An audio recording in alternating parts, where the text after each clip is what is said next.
Halo pemirsa, kita ketemu lagi di Apa Kabar Amerika. Saya Patsy Widakuswara. Dan saya Supriyono, dan kami berdua pemirsa sekarang berada di depan pintu masuk kereta api bawah tanah di belakang itu ya. Namanya Metro Kalau untuk di Washington DC. Jadi setiap pagi saya dan Supri lewat sini nih untuk ke kantor.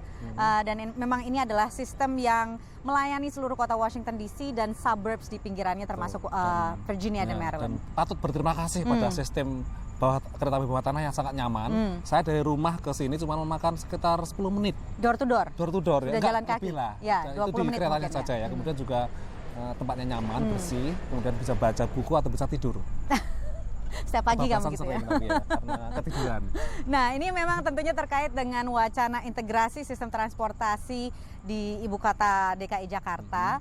Kalau di Amerika Serikat, di kota-kota besar gimana, Pri? Di kota besar sudah punya sistem transportasi massal yang sudah terintegrasi secara baik ya. Karena memang seperti di New York itu kota lama yang sudah menerapkan sistem transportasi massal yang sudah terintegrasi dengan baik sejak awal abad 20.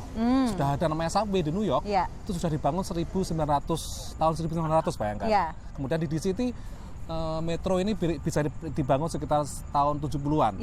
Jadi memang sudah relatif mapan dan juga sudah tertata relatif baik lah, meskipun ada berbagai masalah masih ya.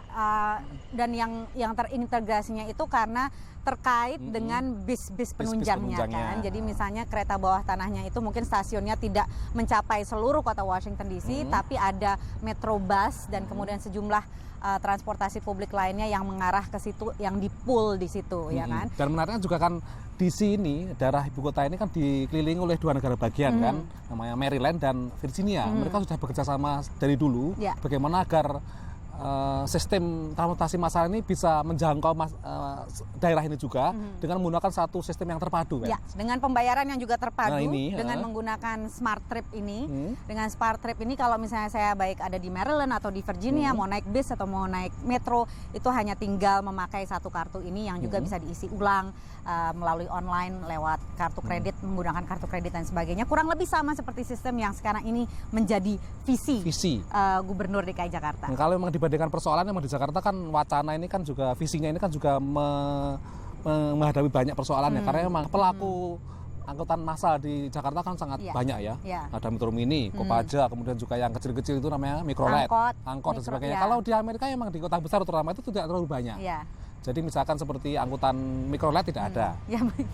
Nggak ada yang mau jadi supir Mikrolet di sini. Jadi bis kayak besar, ada bis damri, bis kota ya, yang sudah terintegrasi dengan sistem metro dan kereta bawah tanah. Begitu. Mungkin bandingannya adalah dengan kota New York yang memang populasi penduduknya 10 juta. Hampir sama dengan Jakarta. Sama dengan Jakarta. Setiap hari itu ada sekitar 5,7 orang yang naik subway dalam setiap harinya di kota New York. Makanya itu bisa benar-benar dianggap sangat penting untuk mengurai kemacetan di New York ya. Kota besar yang memang jarang macet. Macetnya tidak macet total seperti di Jakarta misalnya. Karena yang hampir separuh dari warga New York, baik itu pulang atau pergi ke kantor itu memang menggunakan kereta bawah tanah gitu ya. Dan selain itu juga berbagai langkah yang diambil oleh pemerintah kota baik New York maupun Washington DC atau kota-kota besar lain di mana public transit itu tuh baik di Amerika Serikat seperti San Francisco dan Philadelphia adalah mencegah bagaimana caranya supaya orang tuh males bawa mobil.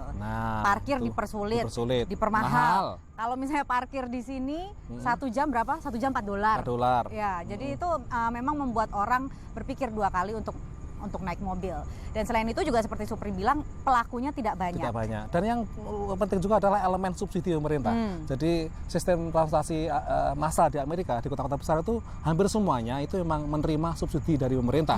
Jadi tidak bisa mandiri, biasanya selalu disuntik dana baik federal maupun oleh Pemda. Karena memang itu suatu bisnis yang mungkin tidak begitu menguntungkan ya untuk angkutan massal gitu ya. Tapi biar bagaimanapun ini adalah layanan yang diperlukan oleh masyarakat kota, supaya warga kotanya nggak stres, nggak telat masuk kantor, polusi tidak tinggi dan sebagainya. Mudah-mudahan pembahasan ini bisa memberi gambaran sedikit mengenai bagaimana sistem transportasi publik dikelola di Amerika Serikat. Tentunya berbeda ya konteksnya dengan di Jakarta, dan jangan lupa juga bahwa di Amerika Serikat tidak semua kota sistem transportasi publiknya baik. Kota-kota kecil biasanya malah tidak punya sama sekali. Untuk sementara ini kami akan pamit dulu. Saya Patsy Widakuswara. Dan saya Supriyono. Sampai jumpa.